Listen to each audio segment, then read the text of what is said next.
my top 23 favorites. It has the hype it has for a reason. Number 1 favorite book of 2023. I'm getting so emotional, I'm about to cry. Hey guys, it's Tiff and welcome back to my channel. You already know what today's video is, so I do not need to tell you twice. What is up? How are you? I love you, and let's get right on into it.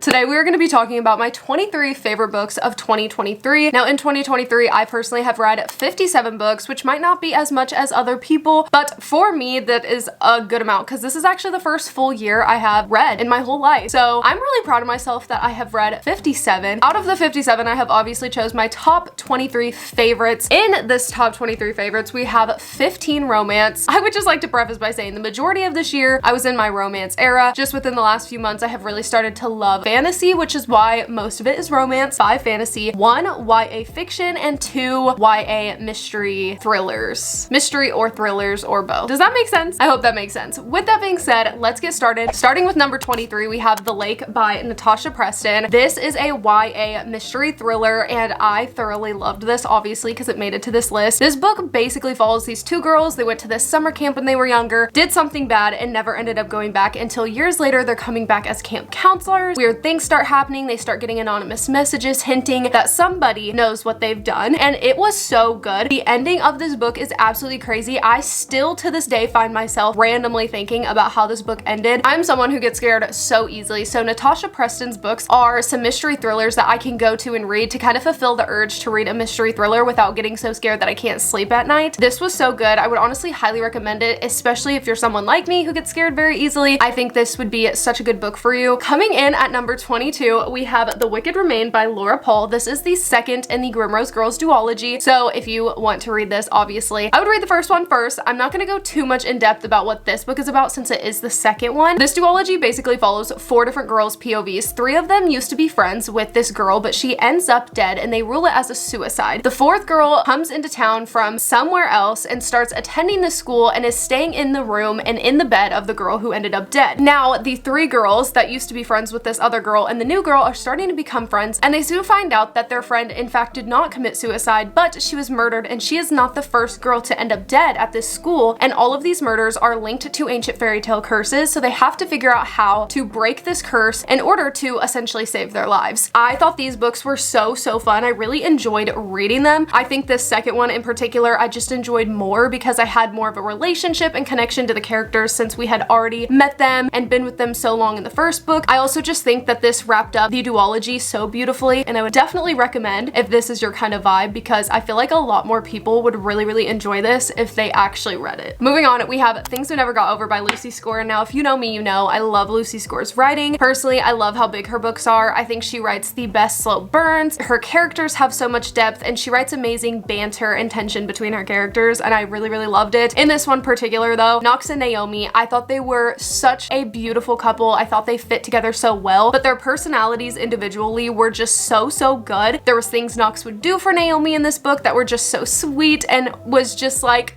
making me gushy.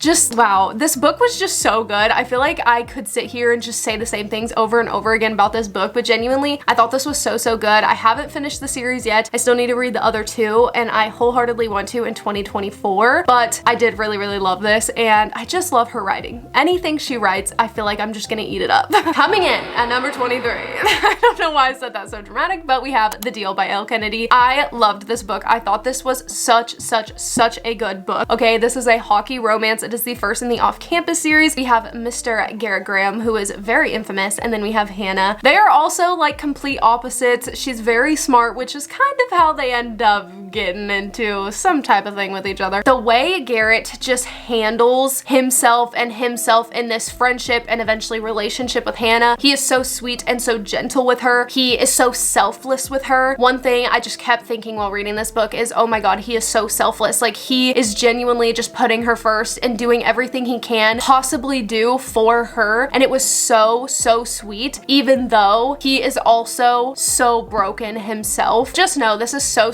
good. I totally understand the hype behind this book. I definitely want to continue and eventually finish this series because I really loved this one. I was very nervous going into this though because I had read Bad Girl Reputation by her and didn't really love it, so I was kind of nervous. Maybe I just didn't love her writing, but I absolutely love this. I think I binged this in literally like a day and a half. So this is is your sign to read it if you haven't already. Moving on, at number 19, we have Twisted Hate by Anna Hong. I read this whole series by her back to back in a reading vlog, actually. So if you want to see me reading the whole series, that is somewhere on my channel. But I really loved this book. Josh, the main guy from this book, is actually like my favorite guy from the series. He was just so sweet to Jules. Now, going into this book, I didn't think I was gonna like it because I did not particularly like Josh and Jules in the first two books, and I wasn't sure I was gonna like them together. And then I read this and I fell in love with them, the banter they had, but they also had so much like chemistry that they just like didn't really realize. There's one particular thing he does for her in this book that I still sometimes will just randomly think about. It was just so sweet. I loved reading their story and going through and watching them fall in love. It was so sweet. They both deserved it. They both deserved to find someone to love. Like, I just can't even describe how much they both deserved to be loved the way that they loved each other. It was so sweet and I loved it so much. Moving on to number 18, we have The Way I Used to Be by Amber Smith. This book is a YA fiction and this book follows Eden. This follows after she has been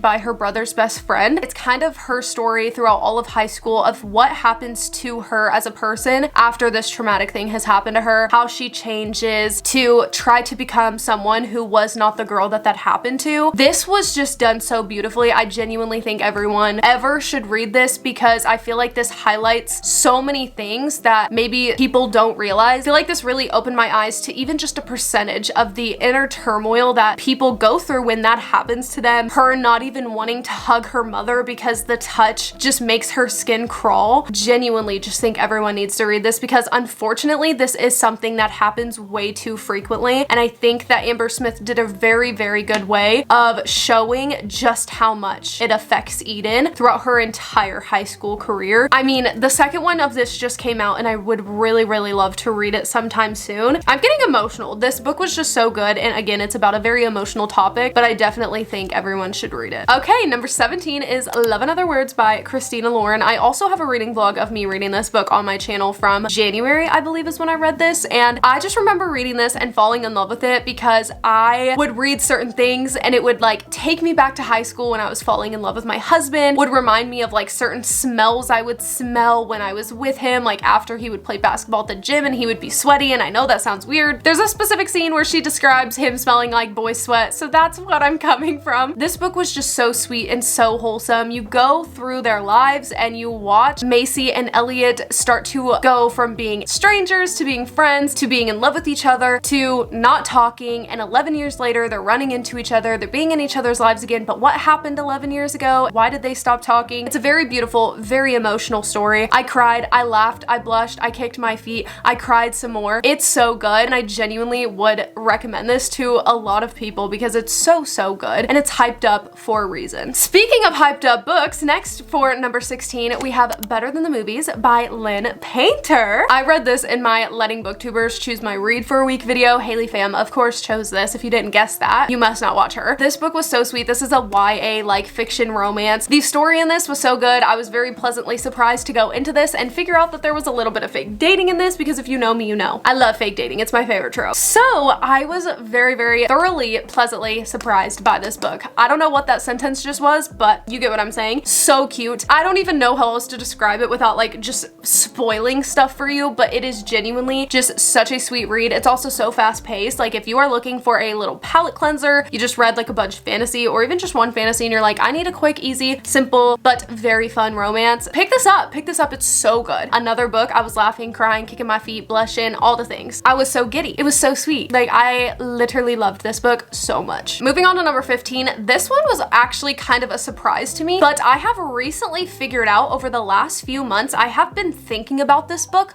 a lot. And it kind of surprised me because I read this at the very beginning of the year. And if you would have asked me at the beginning of the year if I thought that this would have held up to be a book in my top 23 of the year, I probably would have been like, probably not. But for some reason, this book has just stuck with me for some reason. And that is The Seven Husbands of Evelyn Hugo. Reading this book was quite the experience, let me tell you. I don't even know how to describe it, but the experience I had while reading this was so amazing and impeccable. Okay, that's the way I can describe it. but this is also very emotional. There are certain things that happen in this book that made me sob. Like, this book is genuinely so good. This book is like in chronological order. You're going through as she's talking to Monique, who she has kind of chosen to write her story, and there is a section for each of her husbands. So you're just going through in chronological order as she's telling Monique about her lives, and then here and there you'll get little chapters and glimpses into conversations her and Monique are having. And then there's this whole issue about Evelyn Hugo's life somehow connects to Monique's, and you don't know what that is until the very end, and let me tell you, I was sobbing like a baby. Again, I don't know why this stuck with me as much as it did. Like, genuinely highly recommend. I still think about this book often. So if you haven't read it, please do. I literally feel like I am talking all over the place right now because my brain is so scrambled for some reason. Anyways, moving on to number 14. I do not have a physical copy of this, but our number 14 is going to be Divine Rivals by Rebecca Ross. I read this on my Kindle. It is on Kindle Unlimited, so if you have a Kindle, haven't read it, highly recommend. The second one actually comes out the 26th, and I'm so excited to read it because let me tell you, the first one ends off on a huge cliffhanger, okay? I'm just letting you know, just warning you. Anyways, this book was so good. I will say the beginning of this book was a little bit slow for me, but it really starts to pick up, and once it does, it's so good. Fantasy aspect of this is super simple and super easy to comprehend, but the romance in this book was so beautiful. The connection between the two of them was absolutely perfection. If I were to use the word wholesome and pure to describe a book couple the most, it would definitely have to be to describe Roman and Iris, because genuinely their connection was just beautiful, pure, wholesome. It made my heart feel like it was growing wings and just flying away. And if you haven't read it, let this be your sign to read it ASAP. I promise you're not gonna regret it. If it feels a little slow at the beginning, push through. It gets so good. So good. And moving on to number 13, we have The Inheritance Games by Jennifer Lynn Barnes. This book was so fun. That's the best way I can describe it, is this book just was so unbelievably fun. I went into this book 100% blind, didn't know anything about it other than that I knew it involved riddles somehow, but that's all I knew. And man, oh man, was I pleasantly surprised. This book felt to me like such a cozy read. This feels like a book that I would just want to reread in the fall time because it gave me cozy vibes. I cannot wait to continue this series, but if you haven't read this, I would highly recommend it. Jennifer Lynn Barnes' writing is so captivating. The characters in this book are so lovable. You just instantly fall in love with them. The riddles and all the games and everything that they do in this book was such a fun ride to go on with them, to try to see if you can figure it out before they can. I never did because I'm horrible at riddles, but maybe some of you might. I would highly recommend literally everyone to read it. Number 12, I also do not have a physical copy. Again, read it on Kindle Unlimited, but we have Garnet Flats by Devaney Perry. Now, if you know me, you know the Eden series has quickly become my favorite series. I say this a lot, so I'm not gonna go into too much detail about it, but it is my favorite series, and Garnet Flats, which is the third in the series, I loved so much. It was so good. So we have Foster and Talia. They used to date about like 7-8 years ago, I think it was, and something happened, so they end up breaking up, and now it's years later, and Foster is coming into Talia's town where she lives, her hometown in Quincy, Montana, and he is trying to get her back, okay? He is also a UFC fighter, and he is the middleweight champion, so this man is really high up there, and she is a doctor. It was just such a good story. I loved them individually. The groveling that Foster was doing to get her back, I mean, this man was just not giving up, and it was just something else. It was so good. It was so good. And I just loved Talia too, because she is just such a strong woman that she was really like holding off for such a long time. Like, no, leave me alone. I could talk about this series for hours. So we're gonna leave it at that because I could sit here and repeat myself a lot, but just know it was so good. Next up, number 11, we have The Love Wager by Lynn Painter. I loved this book so much. This is technically the second to Mr. Wrong Number. You do not need to read Mr. Wrong Number if you do not want to. I would say to, just because I did enjoy that one, but I enjoyed this one 10 million times more. This is actually a 5-star read for me. It is so good. I loved watching these two people who were strangers have a one-night stand, then see each other on a dating app and end up having a conversation basically saying, I'm not interested in you, but kind of become friends and make a wager to see who's gonna find the one first. After their failed dates, they go get tacos together, which kind of just blossoms this friendship. And then we have some fake dating that enters the game. And once that fake dating hits, we have them, obviously, as we know from fake dating, questioning whether they actually like this other person and if the other person likes them or if they're just acting. The fake dating in this book was just done perfectly, in my opinion. Genuinely loved every single thing about this book. There was not a time I was bored. There was not a time I was upset about anything that was happening. It was so good. It was so so good. I like binged this, I think, in like a day or two. It was just genuinely everything I needed at that point in time and more, and I still think about this often. Read the book. Moving on to number 10, we have Magnolia Parks by Jessa Hastings. This is the only one I have read so far in the series. I can't wait to continue the series. I read this back at the end of January, beginning of February, and absolutely fell in love with this book. It is so good. I initially read it because people describe this as Gossip Girl in the UK in a book, and it 100% gives those vibes. I will say this is not a book for everyone. This book heavily follows toxic relationships and also just kind of toxic lifestyles. There's a lot of drinking, drugs, partying, just is full of toxicity. Okay, so it's not going to be for everyone, but I did genuinely really love it. I kind of fell in love with Magnolia and just the world and all the characters. I really fell in love with it. I would say I recommend this to everyone, but again, it's not going to be for everyone. But if you love Gossip Girl, I definitely think you will love this. Moving on to number 9, we have Twisted Games by Anna Hong. This is the second in the Twisted series, and man oh man did I love this book. It is so good. I annotated this book so much. I think this is probably my most annotated book. Reese, can we just take a minute to talk about Reese? Okay, this man, he does things for this woman that is just so sweet, so just amazing. Like, yes, you do that for her. Yes, please. I'm like at a loss for words. That's how good this book is. But don't even get me started on Bridget. She is my favorite Twisted girl. She is my favorite of the whole Twisted series. This woman is a freaking boss, okay? She is such an independent woman. She is such a strong woman. She just has such a personality that's like, I don't give a fuck what you think about me. But she's also a freaking princess, guys. She's also a princess. So imagine a princess who still curses, eats her junk food, and literally doesn't care what anyone thinks of her. It's impeccable. It's amazing. Them together is absolutely perfect. And it's also a bodyguard romance. I don't think I said that. So that trope already adds so much to the story. I mean, it's so good. Genuinely. I could sit here and tell you to read it 1,000 times, and I'm going to. Read it. I literally still think about it very frequently, and I would highly recommend it. Honestly, I'd highly recommend the whole series. It is definitely a 5-star series for me. Moving on to number 8, again, another Kindle Unlimited book, but we have Tarnished Crown by Robin D. Mall and Elle Madison. This is the second in the Lachlan Feud series, and this is another 5-star series for me. This is a fantasy series, and it is so good. I can't say too much about this one since it's the second, but basically just the series in total does have a love triangle, which is something that I do not typically like, okay? Love triangle is typically not my thing, but I did really enjoy it in this case. It was just so good, and I can't say the name, okay? Because I don't want to spoil who she ends up with, but I loved her relationship, especially like in the second book. You really see a lot of her in this one particular person. The things you see between the two of them in this book were so good. So good. I highly recommend the series. This is a series I would recommend in general, especially if you are a beginner in the fantasy world. I would say this is such a good series for a beginner wanting to start some fantasy reads. On to number 7, we have Addicted to You by Krista and Becca Ritchie. This book had so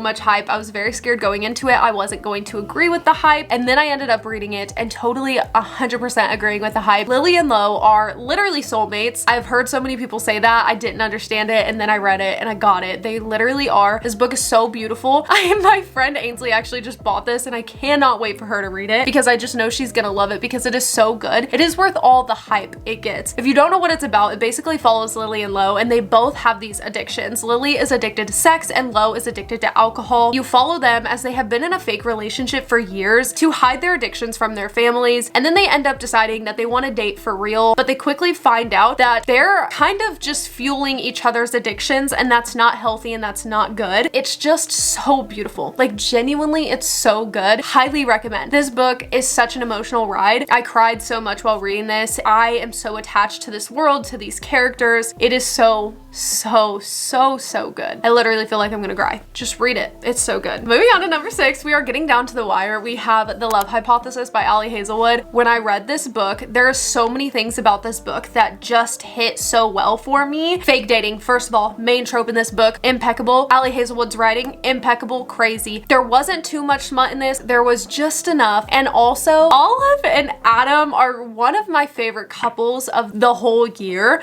I love them. I loved them together. Adam is such a simp. If you are wanting a book, the guy falls first and he falls harder, read this because this man is such a simp for her, and it becomes so much more apparent towards the end of the book just how much a simp for her he is. Their banter, the tension between them, the conversations they would have, the tiny little physical interactions they would have because of the fake dating. Literally just the buildup was so good. And when they finally kind of like admit that they like each other, it was just perfection. I think about this book all the time. Olive and Adam are the second or third couple I think about most when I start thinking about book couples. Okay, so good. Please read it. Please read it. Thank you very much for coming to my TED Talk. And moving on to number 5, we are at the top 5, and that is going to be The 7-Year Slip by Ashley Pawson. This book is incredible. This book has hype for a reason. It is so good. First of all, the magical realism in this book is so perfect. I feel like it's just enough to kind of give you a little bit more, to add a little bit more to the story, but it's not too much where it overtakes the romance aspect of this story, and the romance aspect of this story is absolutely incredible, impeccable, perfectly done. It is so good. The way that their relationship progresses because of this magical realism aspect is so perfect. I just, reading this, I was so emotional. I felt like my heart was growing a couple sizes and then breaking and then getting put back together while reading this. It was so good. I genuinely like feel like I have no words when talking about this book because of how good it was. I still think about it often because it was just so good. Please read it. 5, 6-star read for me. So good. Moving on to number 4, this is a book that I just recently finished. Actually, it's my most recent finished book, and it's also a book that I have tried reading 2 times prior to the time actually finishing it, which means that this was my 3rd time trying to read it, and I finally finished it, and clearly it has the hype it has for a reason. Now, if you're not new to my channel, you have heard me mention a specific book that I have tried reading multiple times but wasn't able to get into, so you might know what I'm talking about. We have aatar by Sarah J. Maas. I'm so glad I finally have gotten into this series. I'm currently in the middle, a little over halfway through the second one, and let me tell you, am I eating it up? I've literally decided I am going to read the whole series back to back, all the books that are out, of course, so I'm not going to be reading another book until I finish the last page of A Court of Silver Flames, I think is what that last one is called. This book is so good. Like, genuinely, it has hype for a reason. I will say the first 5, 6, 7 chapters are pretty slow, but it really picks up after that. And I love the story. I love Feyre. I love her. Okay, she is such a bad the things she does in this book, it's like, let me just say, at the beginning of this book, middle of this book, I did like Tamlin, okay? I did, but not at the end. Not at the end. Okay, also, I would just like to say, I knew the second we met Rhysand, it was him without them even needing to tell us. And let me tell you, the first time we meet him, I was like, oh yeah, I don't fully know why people are obsessed with him, but I already can tell why people are obsessed with him. The vibe he gives and the things he says, like, oh my God, he is just perfection. I'm loving reading more about him in the second one and getting more Rhysand content. I have to say, at this point in time, he is like my 2nd favorite book boyfriend I have read about this year, which is kind of crazy to say, but I said what I said. Please read this series if you haven't already. Moving on to number 3, a lot of you probably knew this was gonna be in my top 3, and that is By Thread by Lucy Score. Reading this book was such an experience. I had so many visceral, is that the right word, reactions to reading this book. I laughed, I cried, I laughed some more, I blushed, I kicked my feet, I sobbed the last like 30 minutes of me reading this book. It was so good. This book was the first book I ever read by Lucy Score. The literal impeccableness of the slow burn in this book, the perfection of Dominic and Allie and how they start to like each other, and the things Dominic does for Allie that Allie doesn't even realize he's doing for her because he doesn't need to tell her he's doing it. He's just doing it because he feels like he wants to and needs to. Like, oh my God, this man, they're just so perfect together. This was my favorite book of the year for a very long time after reading this, and obviously it's not anymore, but it is still obviously in my top 3. I still think about this book so frequently, probably at least 2-3 times a week. I'm thinking about this book. I'm thinking about Dominic and Allie. I'm thinking, man, I want to reread that book. It's so good. Please read this. It's so good. You won't regret it. I mean, if you do, I'm sorry. Obviously, every book is not going to be for everyone, but I genuinely believe that this book is so good and almost everyone should read it. Me just gonna pose with it. I specifically keep this bookmark that I used when I read this book in this book. I have not used it since reading this because it feels like it needs to stay with my literal precious baby. Okay, we're down to the top 2. I feel like if you have been watching my channel for a while, You can probably guess the top two. So number 2 is gonna be Heavy as the Crown by Lindsay J. This is a YA fantasy. This is gonna be the first in a soon-to-be trilogy. The second one is coming out in 2024, and I'm so excited because this ends on such a cliffhanger. All right, this ends on the hugest cliffhanger ever, but this book was so good. First sentence, I was hooked, okay? And also, yeah, I read it on my Kindle and I bought a physical copy. That tells you how much I loved it. This is the first sentence. Suddenly there was this weird pressure all around her, grasping, pulling, thinking. Like, are you kidding? It's such a fast-paced book. There's not a single second of slowness, of boringness. It's so good. You're following these two best friends, Shay and Olin, and they somehow end up falling into this medieval realm, and they end up on opposite sides of a centuries-long war, and you follow both of them as they're on opposing sides, kind of figure out in this book what side is good and what side isn't, and you see them kind of make relationships with the people on each side as they're trying to find their way back to each other to find a way home. It's so good. This is a 6, 7, 8, 9, 10-star read for me. So freaking good, and I wholeheartedly will never stop talking about this book. I will never stop telling people to read it. I will literally never stop. So please read it. Please read it. You need to. I promise. And that leaves us with our number 1 favorite book of 2023. Something about this book it just did something to me while reading it. It was everything I needed and more. It hit me in so many different areas of my personal life. It hit me in the feels. It was just so impeccable, okay? I don't have a physical copy. Soon I do want to get physical copies of this entire series, but I believe there's new covers coming out, so I'm honestly just kind of waiting to see what those look like and to get them. With that being said, that's enough of that. My favorite read of 2023 has got to be Juniper Hill by Devoney Perry. This book follows Knox Eden, who is the second oldest boy in the family, and Memphis, who is new to town. She is a single mom of a newborn baby Drake. Reading this book, okay, I'm not a single mom, I never have been, but I do have a 19-month-old son.